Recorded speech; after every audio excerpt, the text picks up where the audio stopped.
What is going on, everybody? Wait, am I here? Am I here now? Did I surprise you guys with a stream? Yes, I did. Yes, I did. Told you, got to turn those notifications on, especially if you're a Matt member, because you're getting this one first. Had the WrestleDream thoughts in my head, said, you know what? I want to get them out into the world. I want to put this out there for the Matt members first and foremost. And if you're catching it live, it is about 4:35 Eastern on Thursday afternoon. We'll see WrestleDream this weekend, AEW presenting WrestleDream. But I wanted to talk about it right now. And I want to talk about it with all of you, whether you're watching live, whether you're watching after the fact in the normal time slot of Friday at 1 p.m. Eastern, whether you're listening wherever you get your podcast, thanks to the Believe Network. Here's what I'd love you to do before we get into all of it. Could you subscribe? It's for free. You could subscribe for free at thewrestlingmatchshow.com. That makes sure that you're there on YouTube, seeing everything that we're doing, seeing the clips that get posted after the fact, commenting after the fact, getting involved in the most interactive pro wrestling show out there. While you're there, maybe you'd like to become a Matt member. Matt members are watching this live. They had first access to this. They got to comment on it first. They got to interact live with me first. You can do that starting at just $2.99, but we have 3 tiers. Matt members this week also got to hear not one, but 2 parts of my Mr. McMahon Netflix documentary reaction. A lot of inside stuff on that one. A lot of very honest thoughts on that one that I've not shared elsewhere. They also got to watch the NXT on CW debut with me last week. They've also gotten some other shows this week ahead of everybody else, like this one right here. But also, another way to subscribe for free and do something else to help us for free, just pick up your phone, go to your favorite podcast app, just subscribe. Subscribe wherever you listen to podcasts to the Wrestling Mat. It helps us a lot. Rate, review, subscribe, all that stuff. Do all that stuff here. Turn on the notifications. Comment. Rate it on YouTube, wherever you get your podcasts. All of that helps. It helps in a very big way. And those are just a couple of ways you can support the show. You can also support the show by heading over to ProWrestlingTees.com/TheWrestlingMat. Why? We got merch there. Multiple colors of shirts. And the more we sell, the more we'll be able to add different options for you. Certainly taking ideas, submissions.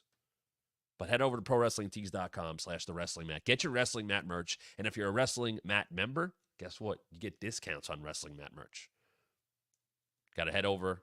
If you're watching, hit the join button. Head on over to the membership tab. Check it out. When you sign up, you'll get the code. It is a WrestleDream weekend. Once again, though, as we do this on Thursday, I know a lot of people are dealing with the devastation of the hurricane. After, those on the coast just a week ago dealt with a hurricane. Shout out to FTR. Shout out to Adam Copeland for organizing a lot of efforts there. And I know they're not the only ones, believe me. I know a lot of people. I know Double J did a stream with Super Chats the other night. And I know Tony Khan has helped out in some of those areas with technology and things like that. So before you get ahead of the ratings were this and that, and what do they do? There's bigger things in the world. And if he honestly is telling you, hey, we had to deal with flight issues and weather stuff, and we still wanted to put on a good show for you, that's all that should matter. A lot of people have dealt with a lot of travel issues, and that is just a minor thing compared to the fact that people have gone through real devastation. So maybe we don't use this week to rip a company or question about ratings, or maybe we focus on things that actually matter. Maybe we don't rip a guy in a company who is trying to do some good in a tough week. Maybe this is not the week to have a ratings discussion and use clickbait thumbnails to generate that stuff. Maybe you just go, hey, good job, guys.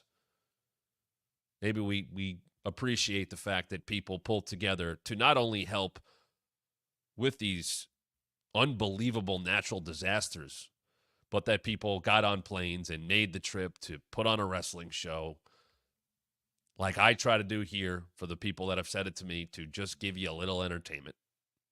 And we don't have useless discourse this week.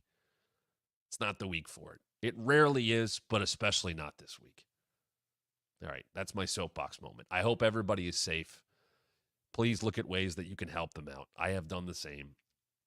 There are many different organizations that are putting in the work. As always, I say with that stuff is just make sure you do your research and make sure you know where your efforts or your money or your time is going. And there's a lot of good ones out there. And if you want to help, certainly look around to go do so, because a lot of people need help right now. And even the ones that didn't, I saw Baron Corbin, who was in the middle of it, out there with a chainsaw, like helping people out. It's a hell of a time to stick together in a time when the world doesn't do that very often. So think about everybody that's going through that, and that's actual real important news right now, not ratings, which are absolutely useless to discuss most of the time anyway, but especially so this week. Hopefully, people will get some enjoyment out of being able to watch WrestleDream this weekend. I know I will. The card, as people have noted, has kind of come together late. They've had to run a lot of shows just based on the schedule, more than they usually do in a shorter period of time, between All Out and All In and Grand Slam, which obviously have some reputation to it of being a big show. And then, of course, the WrestleDream here. They've added shows. This is what's going to happen. So how do you fill out a card? Right now, and I'm going to say more things could easily get added.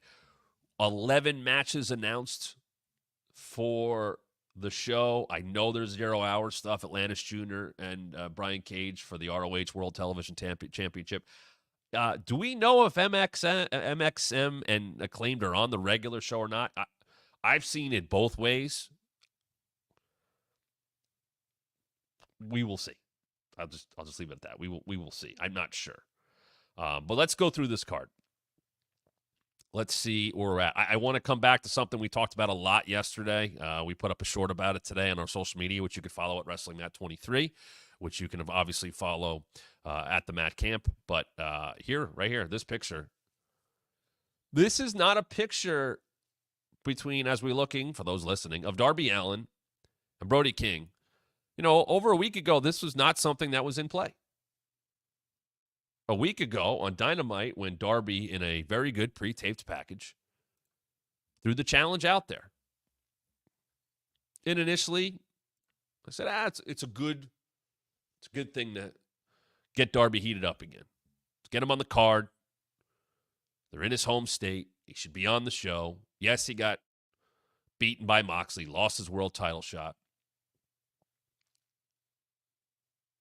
But here's a way to, get him back on the winning side of things. And they follow that up with him making the call again over the weekend. And Brody King attacking him, accepting the challenge. So instead of a mystery open challenge, we know ahead of time it's Brody and Darby at WrestleDream. Okay. A very much where the best wrestle match on paper. And they could have done some kind of tag with House of Black and Darby and pick his partners, whatever. But they didn't do that.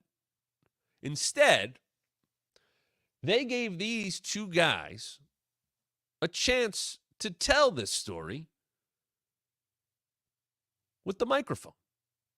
Not what I expected. Darby gets his mic time. Darby's one of the biggest stars in the company. Darby is the most unique star in the company. And as he noted, he's always out there front and center representing AEW. He's working hard to do those things. I don't love that from Darby. Not that he does it, more that he's like pointing it out. It doesn't totally fit with his character. Like that's Miz talks about that. John Cena talks about that. Even an MJF is like, yeah, I'll go talk to these morons in the media. Like, I know Darby's a babyface and people are happy to see him and all that, but, I kind of want that to be like, in the background. I know he's making those appearances, but, this is the guy who skates and flies in the flames and climbs Mount. I don't want to hear about him working hard for the company. Having said that, he was more putting on display the fact that even though him and Brody had talked and were friends, that he sensed, call it jealousy, call it a want, that Brody wanted to be in that spot, to want to have that spotlight. And Brody cuts him off, just goes, yeah, I do. I do. Of course I do. And I think people can understand that. Sure, he's a heel. But why wouldn't you want to be in, if you look around, real storyline, whatever. If you look around in AEW and you think, who are the top men and women?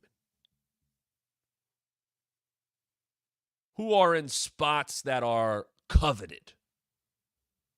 Darby's got one of those spots. The way he's featured. The matches he has. The freedom he gets. The amount of times he's been asked to represent the company off of television, in media. If I was in that locker room, I would look at Darby and say, I want to be in a spot like that. That's what I strive to do. I want to be a featured player in this company. And Brody King has not been a featured player. He has been in a group with a cool entrance. He has gotten over organically with the hoo and all that stuff. I think he's a very impressive guy. I think he jumps off the page. So to actually give him a little mic time and to flesh out who Brody King is a little bit more, now all of a sudden you go, hold on a second. He's not just answering this open challenge because AEW is where the best wrestle and he's going to have a good wrestling match. No, he's motivated to defeat someone who's got one of the coveted spots in the company.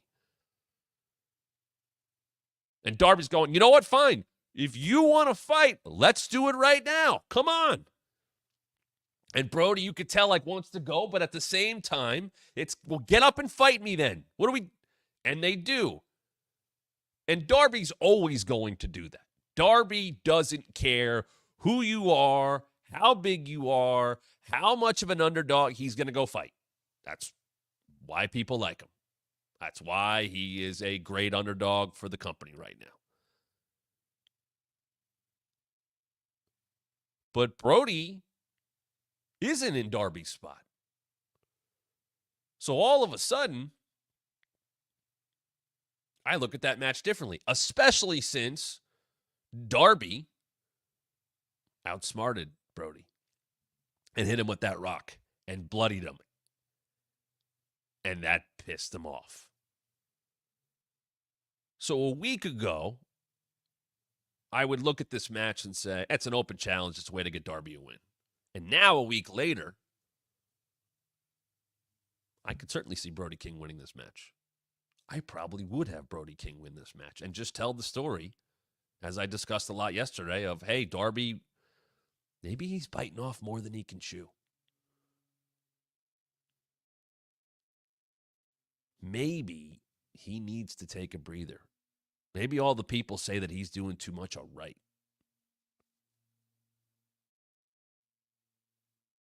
As I said yesterday, I would have Tony Schiavone have that conversation or say it on commentary and have Darby get pissed off and confront him about that. Say, hey, I'm not mad at you.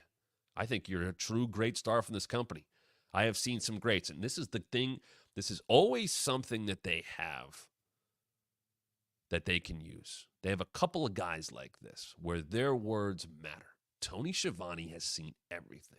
JR has seen everything, even Taz. But I always think Schiavone connects more so because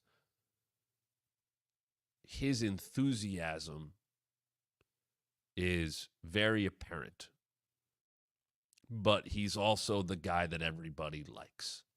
And you know what Tony Schiavone has seen in NWA, in WWF, in WCW, in TNA. and through 5 years of AEW. If Tony Schiavone is saying something, you respect what he's saying. And if he says on commentary, let's say Brody wins the match and Darby's in bad shape. You know, guys, we know what kind of competitor, what kind of fire that Darby Allin has. I love that in Darby Allin. But my goodness, 2 weeks ago, he ran right into the heat of battle against Jon Moxley and was blinded by anger and rage. And it cost him a chance at the AEW World Championship. He could be AEW World Champion right now for all we know. And instead, he ran right back into the flames and right back into battle with an even bigger opponent in Brody King, who is clearly hungry. And Darby probably isn't, as we saw tonight, at 100%. Once again, this all coming from Schiavone is not a place of hate. It's almost a place of love and concern. I know what Darby Allin can be for this company, what he already has been. But I do fear Excalibur and whoever's out there that maybe he's his own worst enemy. And you have Darby eventually confront Schiavone about that. I can look out for myself. How dare you say that? He's pissed off. He's not a heel. He doesn't attack Schiavone. He's mad that it's being said. And Schiavone kind of gives him the, I expected you to come out and do all this. I expected you to confront me because that's who you are. I don't expect you to change your ways. That's why you've gotten to this spot.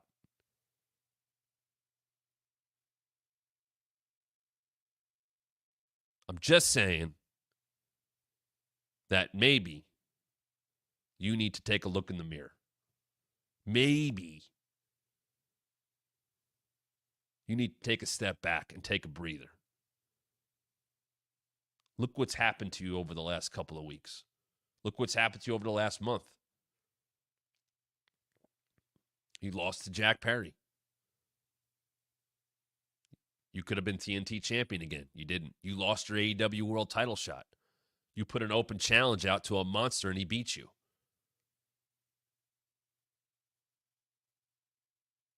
Just give Darby something to think about. And you could tell that whole story. And it won't hurt Darby at all.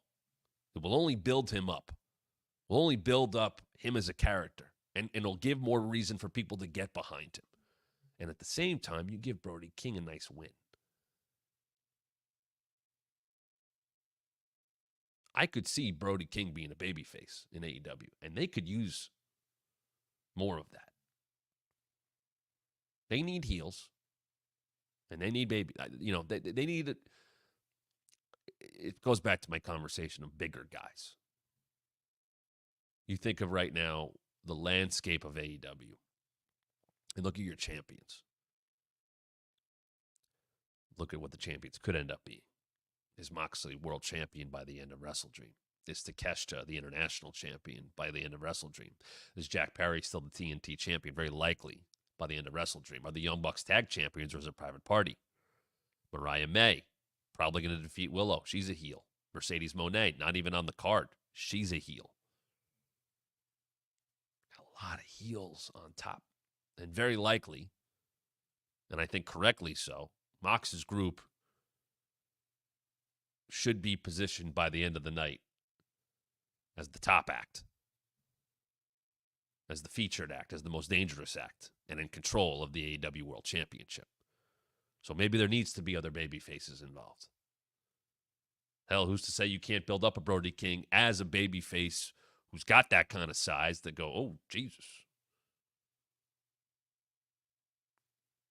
He might be able to do some damage here. Hey, sign me up right now for a Takeshita Brody King singles match with maybe some gold involved. Hell yeah. Let's do that. And you could do that. There's a great opportunity here with Brody King in a week of going from open challenge to a viable opponent for Darby Allin with some story behind it, who maybe could take this win and springboard into single success. And once again, doesn't hurt Darby at all. There's a story to tell with Darby. I think they've I don't want to say fallen into something here, because I don't know what the plans are and how long they've been there. But there's a great opportunity here. Moving on to Jack Perry, though, and Shibata for the TNT Championship. As I said, I don't think this is about Shibata winning. I think it's about another decent win for Jack Perry, and I think it's about, based on Shibata and Daniel Garcia having interaction, that maybe it's Garcia who could be coming for that TNT Championship. And Jack Perry and Garcia is the kind of feud that AEW needs to focus on. Two young stars battling for a championship. That's in the upper echelon of the company. Two stars, we've heard about their potential over and over again. Jack Perry's realized more of it than Daniel Garcia. But Garcia's sticking around. And I'm tired of hearing about him being, the future. He needs to have credible wins and a credible win streak. He lost to MJF. He might have dumped him on his head, but he lost to MJF. Yes, he's defeated Bryan Danielson. It didn't go anywhere.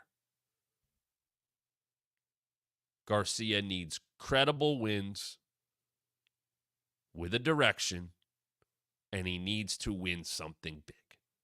I think him and Jack Perry could have a multi-match feud over the TNT Championship, whether it's Garcia finally winning a big AEW title and then losing it right back to Perry, and they trade it off for a little bit. I'm okay with that. I think that keeps people on their toes.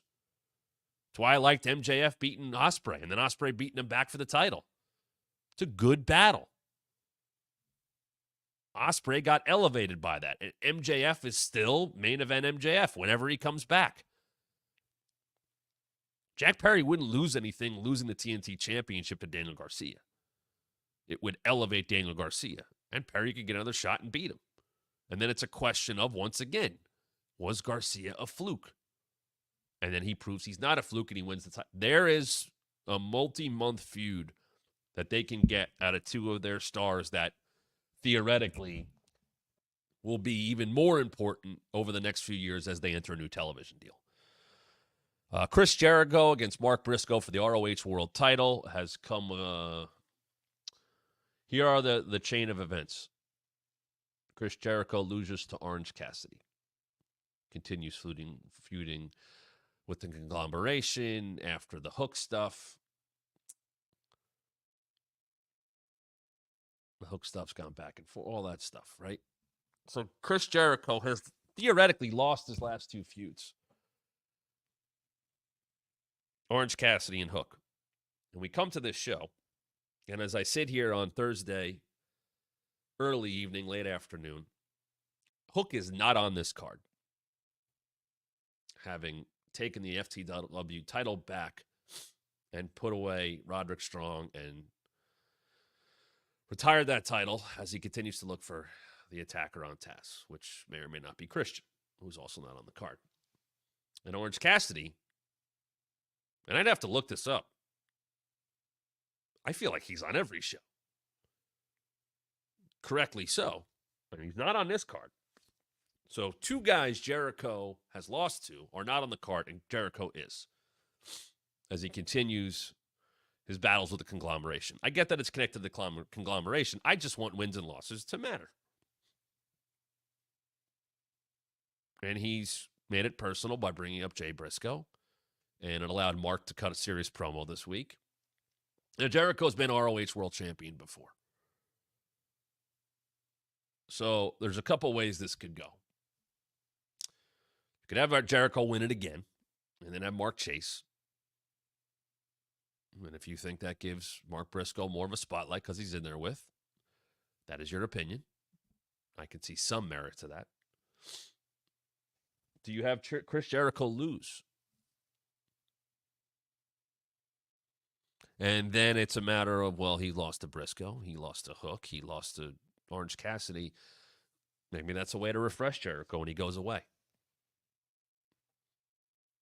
Maybe that's a way to let Big Bill and Brian Keith have a little bit more of a featured spot. Because I think they've done, say what you will about Jericho and Learning Tree. I like Big Bill and Brian Keith in the roles that they're playing, and I think they're doing a really good job of them. It's about now building more on top of that, and I think Big Bill's getting over with the crowd because I think the way he delivers all his stuff is very funny. He's showing a ton of personality. He's good at it. Brian Keith has been the tough guy comic relief.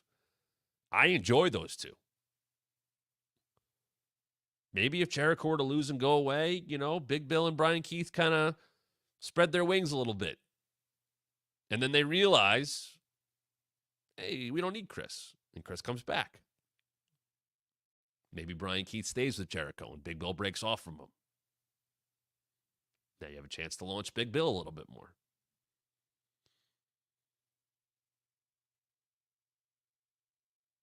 But Brisco and Jericho is not super exciting to me. The Young Bucks against Private Party, AEW World Tag Team Championship match. This will be the fourth opportunity for Private Party to challenge for the AEW World Tag Team titles. They are 0-3 so far. 5 years ago this week, on the second episode of Dynamite, the AEW Tag Team title tournament was underway, and Private Party upset the Bucks in the first round, which felt like a big deal because it felt like, the guys who started the company, who are known as one of the greatest tag teams of all time, will very likely win the tag team titles. And they don't want to go in that direction. I understand that. But here's what I look back and go, if you're going to beat the Bucks on the second episode of Dynamite as one of the few established teams, shouldn't you have kept going with Private Party? Because instead they lost in the next round to the Lucha Brothers. And Scorpio Sky and Frankie Kazarian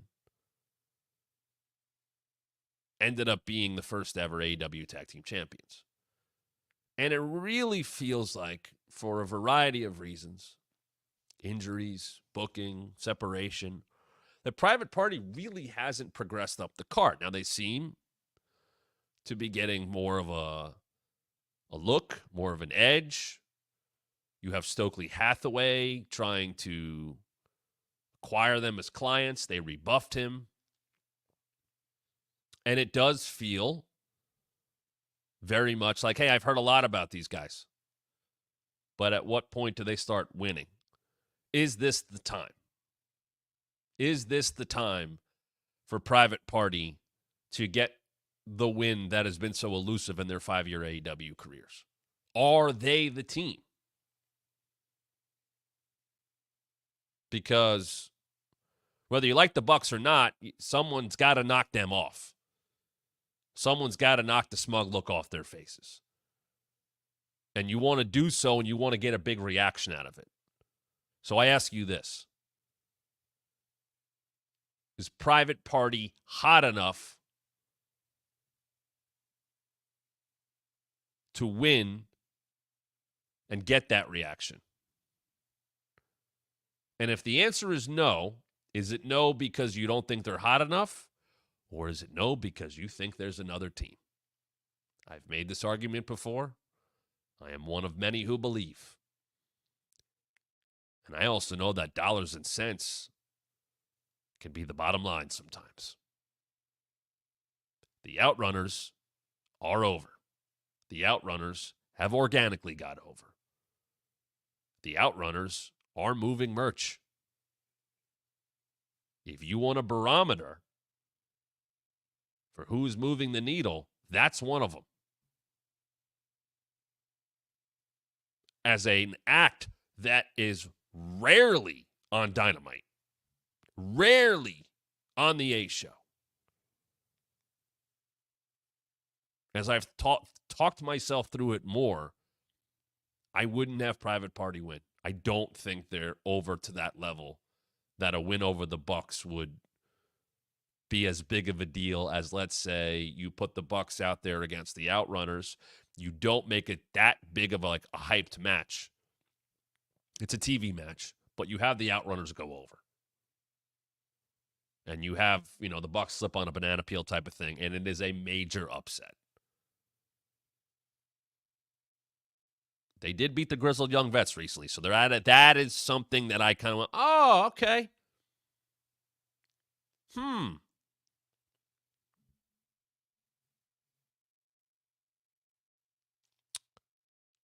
Maybe it's Private Party realizing they do need Stokely's help after they lose, and that's kind of their rebranding. That I could see. But I think right now, to get the best reaction and the best pop, the team that should beat the Young Bucks is not Private Party, but it should be the Outrunners. Hologram and Beast Mortos locking it up again. It's 2 out of 3 falls. Hologram finally showed up at Dynamite this week. We know that the Beast Mortos is with Roosh, and then they got traded to Jake the Snake Roberts in the deal with Don Callis, even though I thought Don Callis had kind of moved on from Rush, but apparently he still had his talent contract, so that was traded, and Lance Archer's now with Don Callis. Anyway, Beast Mortos and Hologram,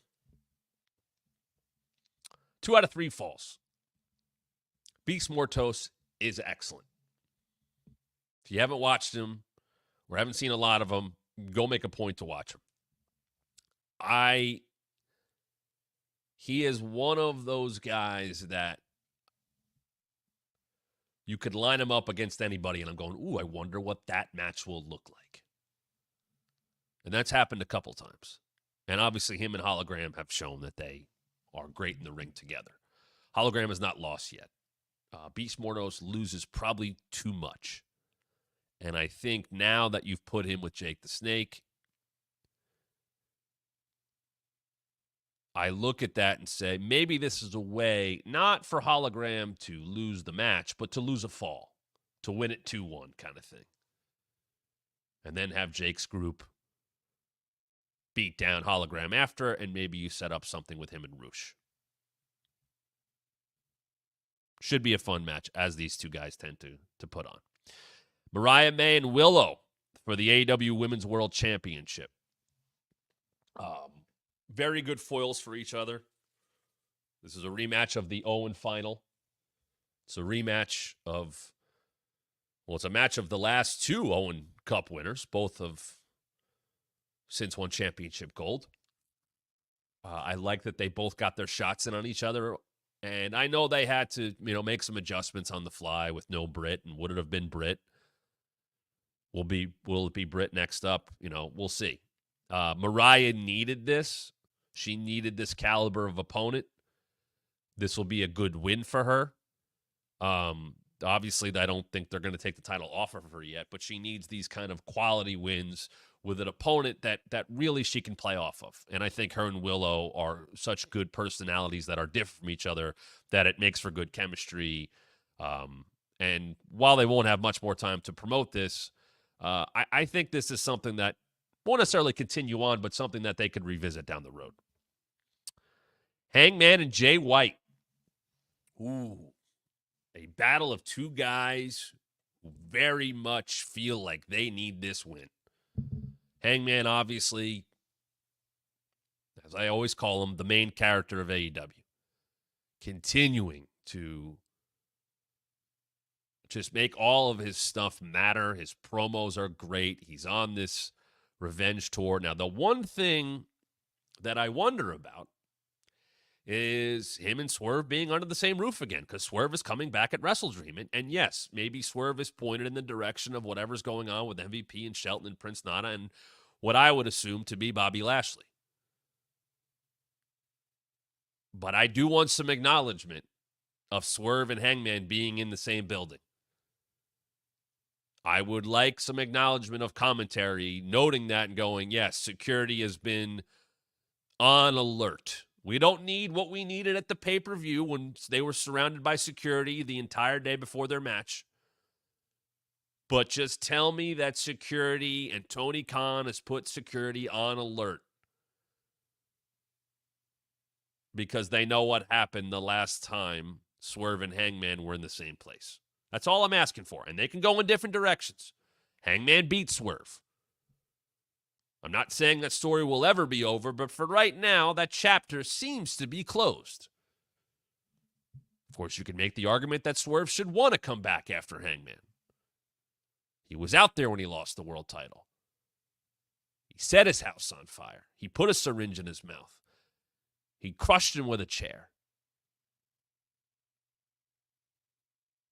Now, if Swerve comes back with that in mind and then gets cut off by MVP and Shelton Benjamin and perhaps Bobby Lashley, okay, now you have to pay attention to Bobby Lashley.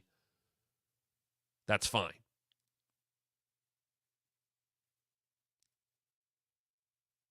Hangman being able to take the match with Jeff Jarrett and turn that into something with Juice, who, by the way, I thought looked great the other night, which led to the return of Jay White and a reset for Jay White. Jay White got a hell of a pop, by the way,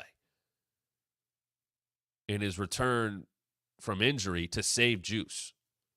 Like a noticeably big pop, where it felt like, hey, there was some damage done in the MJF feud, and Jay probably hasn't been presented as big as you would hope. But the people still want him to be big. And it was almost like, hey, all that stuff that happened with the Bang Bang Gang and Acclaimed and all that. Like, we still love you, Jay. We know you're a big deal, and we're going to react accordingly. And now it's him and Hangman. And now you have two guys, main event guys. Even though Jay White hasn't got a lot of opportunities to be a main eventer, man, this is one of those, okay, they have a wealth of talent. Because you look at this card and you go, damn, we got Darby, Allin, and Brody King. We got Jack Perry and Shibata. We got Will Ospreay, Ricochet, and Takeshita. Hangman and Jay White. Our main event is Bryan Danielson and Jon Moxley. It's a loaded card. I mean, that's the one thing. It is where the best wrestle. They have an unreal amount of talent. It's why more often than not, AEW pay-per-views come through. WWE went through something like this for a bit, in a different way. When I was there, the builds were so underwhelming towards the ends of Vince's tenure that the pay-per-views started to come through a bit more, or at least be significantly better than television, because at some point you're just getting good people in the ring and letting them tell a story. Sure, Vince has to say so, but it's almost like the stuff in the ring is a little bit more used to be a little bit more out of his hands. AEW has some stories here, some stuff a little bit more rushed than others, but when you put talent in the ring, especially on a pay-per-view, they're going to come through. I know there are good AEW matches on every week, whether they have been booked 2 weeks ahead of time, 1 week ahead of time. I found out the day of. My expectation for the quality of AEW matches is always fairly high because of the amount of talent they have. But where does it go? This is not about Hangman and Jay White being two great wrestlers and putting on a great match. I know they can do that. But this is a Hangman on a warpath and a Jay White trying to show everybody who the hell he is. Is it Jay White eking out a win? Is that good enough? Is he 3 seconds better on a reversal that pisses off Hangman?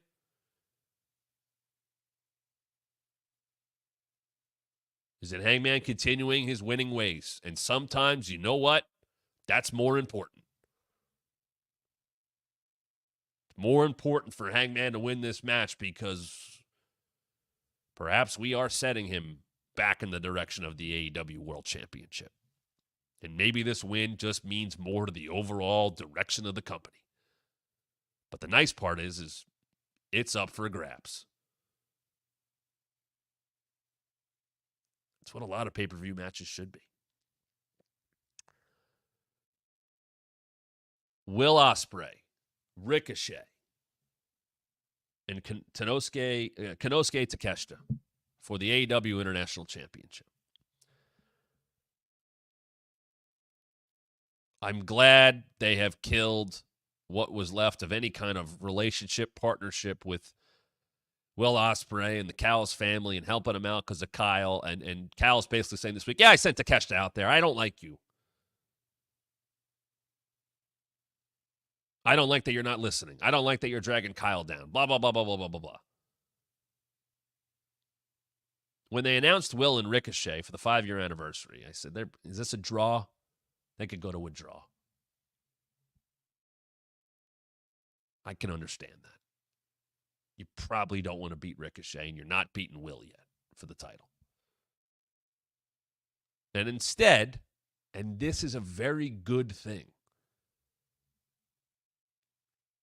they did the Takeshita run-in. They did the schmozz finish. So you took a match that was all about fan service, that was all about where the best wrestle, was all about the viral rivalry between Will Ospreay and Ricochet, which has been going on for almost a decade. And now you're putting it on AEW television. You could argue that those two guys, in a way, have some responsibility for why AEW even came to be in the first place.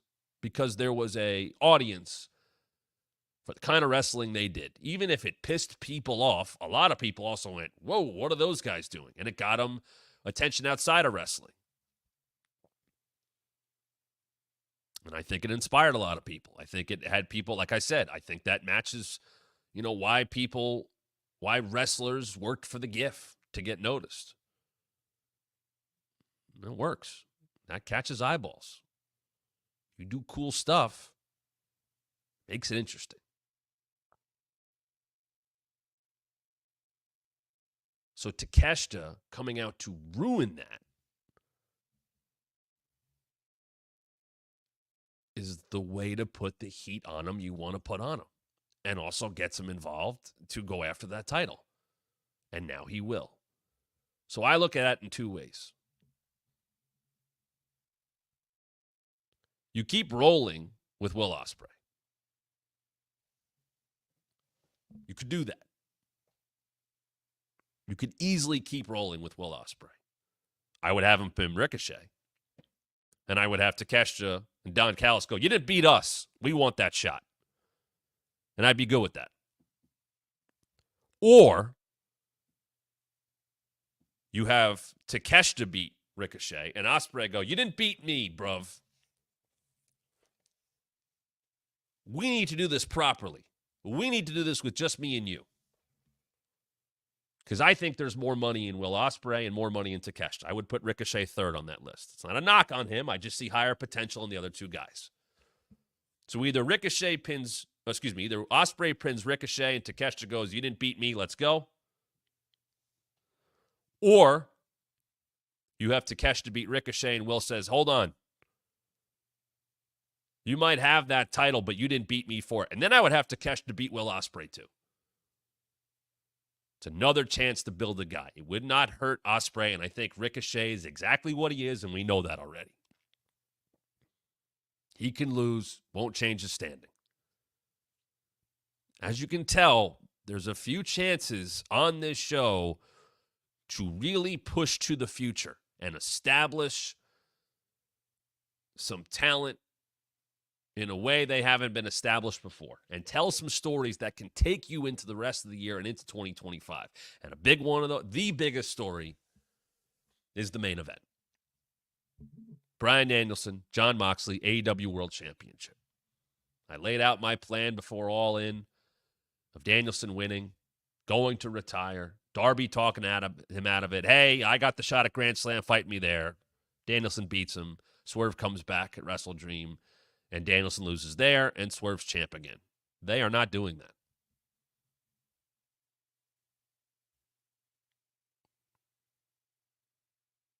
Bryan Danielson, to me, in that scenario that I just laid out,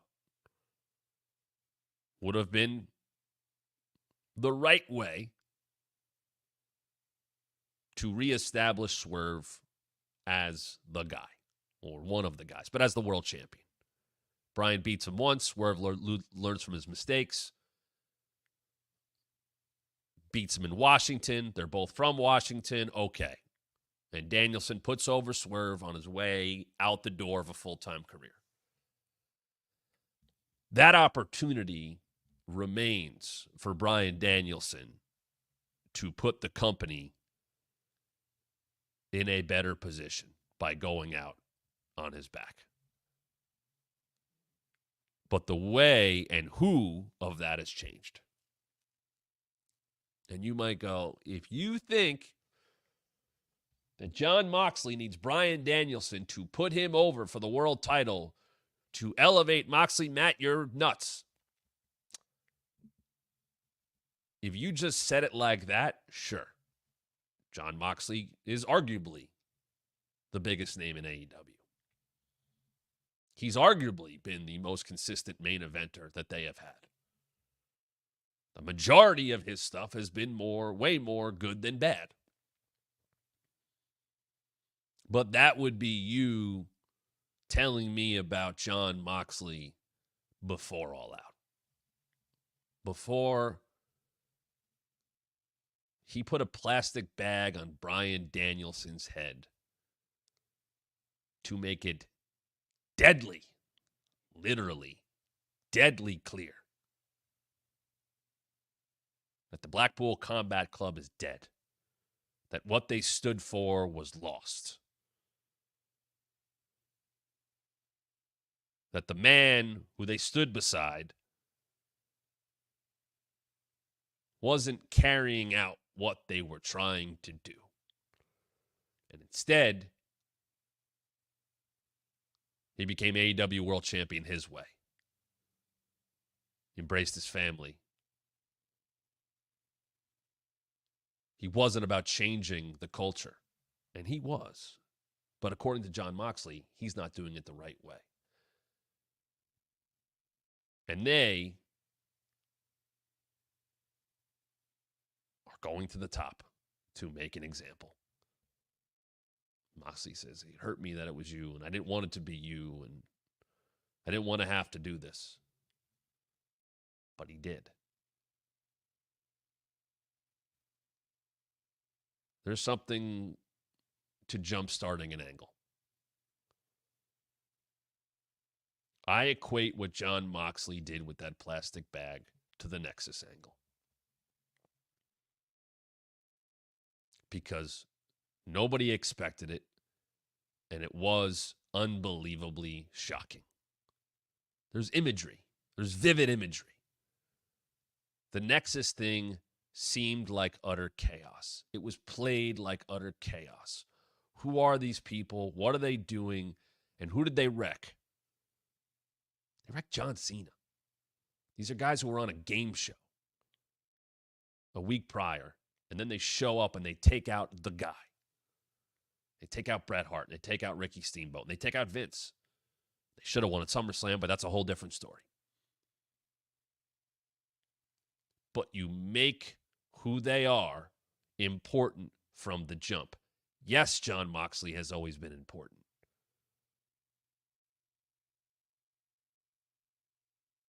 But you're shifting who he is. Has he been a babyface? Has he been a heel? Yes.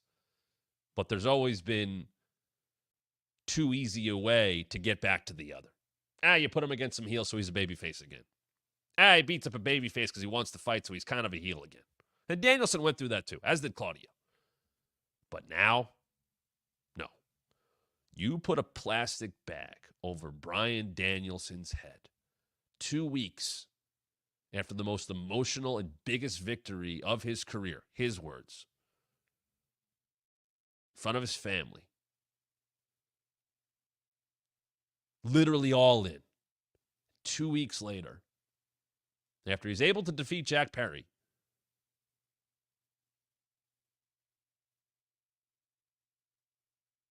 Jon Moxley, after Claudio hits the first shock of it, the uppercut, and Danielson sold it so well. only to immediately have Moxley put the bag over his head. And everything they've done with Moxley and Claudio and Marina and Pac has been with a purpose. They are laying out their philosophy. They are laying out why they are doing these things. They are taking no prisoners. There is no interest in winning over the crowd to follow their ways. We don't like what this place has become. Bryan Danielson has been an accomplice to that. He's been complacent. And now, he's who we will make the biggest example out of. The king of these lands is Jon Moxley. But to be the one true king, you need that crown. And that crown is being represented in the AEW World Championship around the waist of Bryan Danielson. So step 2, after the bag, was to take that title shot from Darby Allin. And it was done. And the next step, in Bryan Danielson's home state of Washington, with perhaps his full-time career hanging in the balance, Jon Moxley can take that from him, can take his championship from him, can do so by any means necessary. You want to leave Bryan in a heap. You don't want anything happy. I don't even want him to get let's say he loses. I don't want him to get a moment after. You don't allow that moment to happen. You don't allow him to talk to the crowd. He's not going to go away.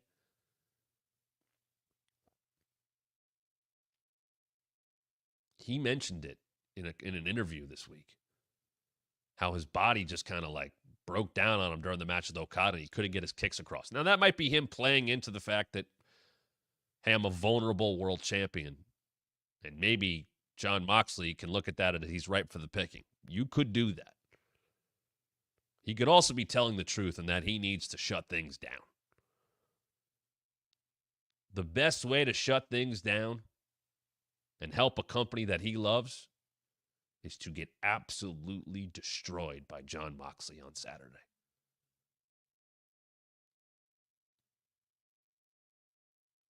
This is not yet another Jon Moxley reign. This is a different feeling. This is a power. This is a danger to the company. This is not the EVPs throwing their weight around. No. There is nothing meta or cute about this. This group needs to be booked as dangerous and unstoppable as it gets. And they have the bodies and talent to make that feel like a reality. So no, it's not a happy ending of WrestleDream, of Bryan Danielson putting over a home state guy and Swerve Strickland to win the AEW World title.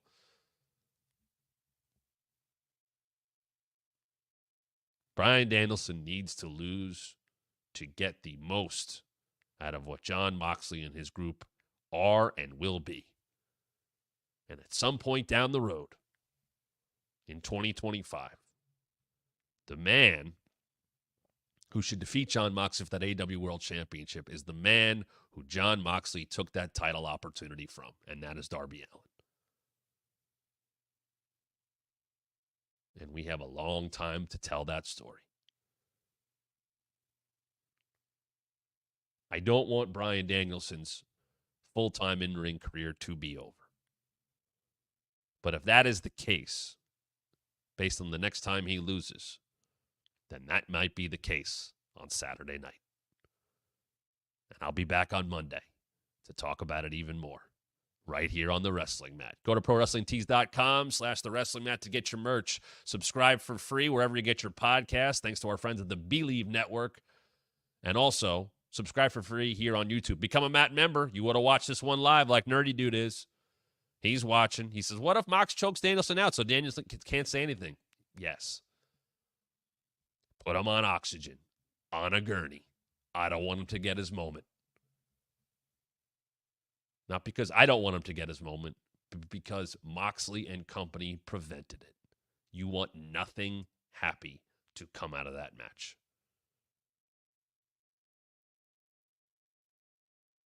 I'll be back on Monday to talk about it more. Come check me out on Busted Open all weekend from 9 to noon Eastern. And we'll be back on Monday to talk about wrestling even more right here on the Wrestling Mat. Enjoy WrestleDream. Have a great weekend, everybody.